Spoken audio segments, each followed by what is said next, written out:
Hello students, physics in easy में आपका स्वागत है। आज हम डिस्कस करने जा रहे हैं जनरलाइज मोमेंटम और साइक्लिक कोऑर्डिनेट्स के बारे में। जिसने मेरा क्लासिकल मैकेनिक्स का इससे प्रीवियस लेक्चर नहीं देखा है वो प्लीज़ डिस्क्रिप्शन बॉक्स चेक कर लीजिए, वहाँ पे आपको लिंक मिलेगा, वहाँ से जाकर आप मेरी वीडियो को देख आइए। उसके बाद आपको लेक्चर बेटर समझ में आएगा। तो स्टार्ट करते हैं। आज पढ़ने वाले हैं हम जनरलाइज मोमेंटम के बारे में।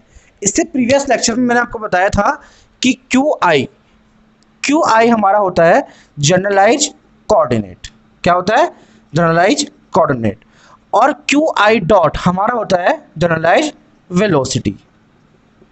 आज हम पढ़ने जा रहे हैं जनरलाइज मोमेंटम। तो जनरलाइज मोमेंटम का डिस्कस करने से पहले हमें लैग्रेंजियन के बारे में पता होना बहुत जरूरी है। किसी सिस्टम की काइनेटिक एनर्जी को हम डिनोट करते हैं टी से और पोटेंशियल एनर्जी को डिनोट करते हैं वी से। काइनेटिक एनर्जी और पोटेंशियल एनर्जी में जो डिफरेंस होता है that means T minus V, इसे हम एक न्यू फिजिकल क्वांटिटी से डिनोट करते हैं। इस न्यू फिजिकल क्वांटिटी को बोलते हैं लैग्रेंजियन। दैट मीन्स किसी भी सिस्टम का जो लैग्रेंजियन होता है वो kinetic energy minus potential energy होता है। तो हमें सिस्टम की काइनेटिक एनर्जी पता हो, पोटेंशियल एनर्जी पता हो, हम दोनों को माइनस करके लैग्रेंजियन किसी भी सिस्टम के लिए कैलकुलेट कर सकते हैं। तो इसी लैग्रेंजियन का derivative, partial derivative with respect to velocity, कौन सी वाली वेलोसिटी?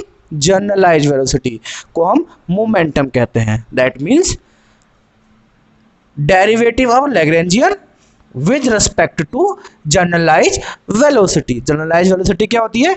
Q i dot. और जनरलाइज कोऑर्डिनेट क्या होता है? Q i. जिसको कंफ्यूजन हो रहा है वो लिंक से मेरे से प्रीवियस लेक्चर देखाइए, उसके बाद आपको लेक्चर थोड़ा पैटर्न समझ में आएगा। तो किसी सिस्टम की काइनेटिक एनर्जी और पोटेंशियल एनर्जी को जब हम माइनस करते हैं तो हमें सिस्टम का लैग्रेंजियन मिलता है।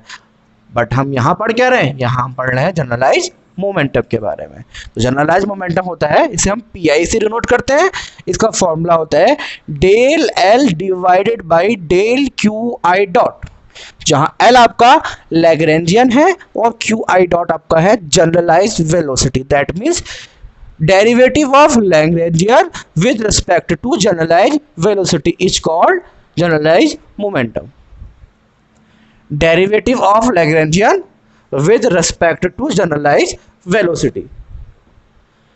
अब आपका जनरलाइज मोमेंटम जो है ये आपका लीनियर मोमेंटम भी हो सकता है, एंगुलर मोमेंटम भी हो सकता है, या फिर कुछ और भी हो सकता है। जरूरी नहीं है कि मोमेंटम ही हो, ये लीनियर मोमेंटम भी हो सकता है, एंगुलर मोमेंटम भी हो सकता है और समथिंग एल्स भी हो सकता है। दैट मीन कुछ और भी हो सकता है। अगर आपका जो यहाँ पर वेलोसिटी जो है ये अगर आपकी लीनियर वेलोसिटी है, लीनियर वेलोसिटी दैट मीन्स जो ये जिस कोऑर्डिनेट पे डिपेंड है वो क्या हो, अगर लीनियर कोऑर्डिनेट्स हो तो जो आपका मोमेंटम होता है वो लीनियर मोमेंटम होता है। इस नोट पर अगर हम ध्यान देखें सबसे पहले, तो अगर आपका क्यू आई लीनियर कोऑर्डिनेट है, q i means generalise coordinate, generalise coordinate अगर आपका क्या है? लीनियर कोऑर्डिनेट है। Linear coordinate means x y z, position vector r या डिस्प्लेसमेंट किसी भी तरह का, ये सब एक तरह के लीनियर कोऑर्डिनेट होते हैं। तो अगर कोऑर्डिनेट लीनियर है तो वेलोसिटी होगी लीनियर वेलोसिटी और मोमेंटम होगा लीनियर मोमेंटम। अगर कोऑर्डिनेट आपका एंगल कोऑर्डिनेट है, एंगुलर कोऑर्डिनेट है, दैट मीन्स थीटा आर इस टाइप के कोऑर्डिनेट दिए हुए हैं, तो आपका जो वेलोसिटी होगी वो एंगुलर वेलोसिटी होगी और जो मोमेंटम होगा वो एंगुलर मोमेंटम होगा। दैट मीन्स हमारा जो ये मोमेंटम है जिसको हम जनरलाइज मोमेंटम कह रहे हैं, ये या तो लीनियर मोमेंटम हो सकता है या एंगुलर मोमेंटम हो सकता है या कुछ और भी हो सकता है। जरूरी नहीं कि लीनियर मोमेंटम एंगुलर मोमेंटम भी हो, ये कुछ और भी हो सकता है, इसकी पॉसिबिलिटी भी है। तो समझ गए हम लैग्रेंजियन का one time derivative with respect to generalise velocity is called generalise momentum. Next जो समझ वाली चीज हमारी वो है साइक्लिक कोऑर्डिनेट। साइक्लिक कोऑर्डिनेट हम किसे कहते हैं?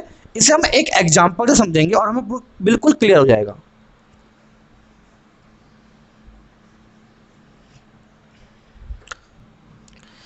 L equals to half m x dot square plus y dot square, ये काइनेटिक एनर्जी हो गई, माइनस mgh, ये पोटेंशियल एनर्जी हो गई।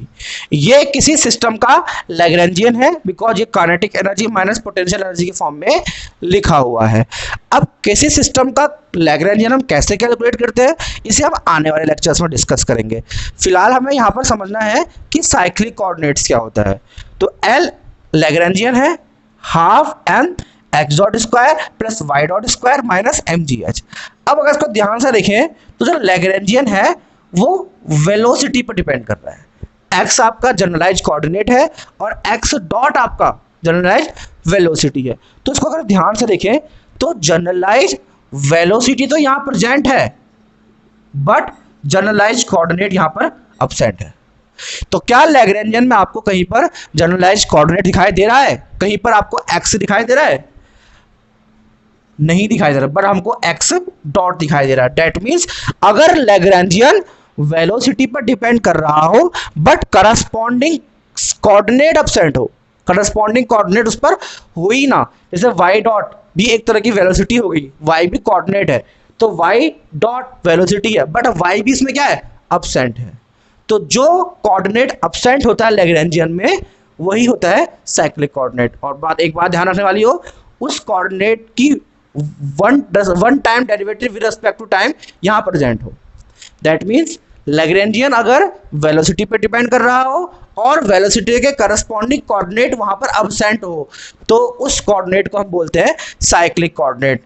यहाँ पर x dot square that mean velocity का स्क्वायर प्रेजेंट है बट एक्स यहाँ पर अब्सेंट है, तो एक्स क्या हो गया आपका, साइक्लिक कोऑर्डिनेट।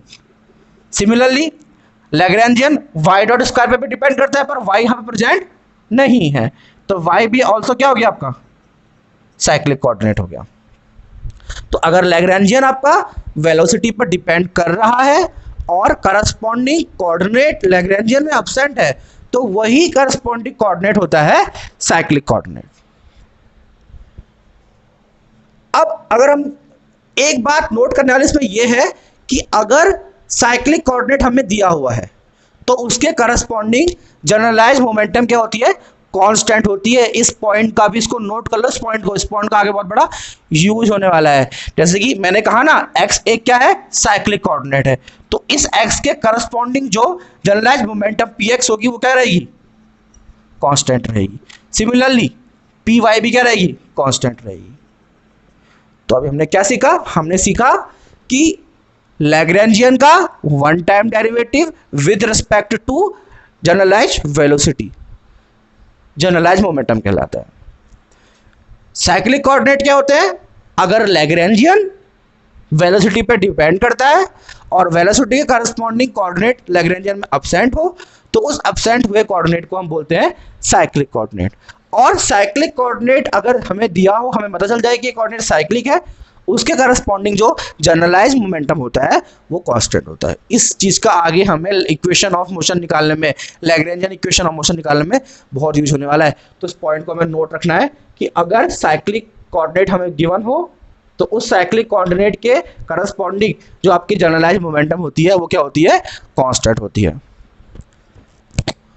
तो साइक्लिक कोऑर्डिनेट क्या होते हैं आपके, if Lagrangian depends on velocity, देखा वेलोसिटी पर डिपेंड कर रहा है ना, but corresponding coordinate is not present in that, लेकिन करस्पॉन्डिंग कोऑर्डिनेट क्या हो, लैग्रेंजियन प्रेजेंट ना हो। जैसे कि x डॉट प्रेजेंट था बट x प्रेजेंट नहीं था, y डॉट प्रेजेंट था पर y यहां प्रेजेंट नहीं था, that coordinate is called cyclic. तो जो कोऑर्डिनेट यहां पे अब्सेंट है उसे हम साइक्लिक कोऑर्डिनेट कहते हैं।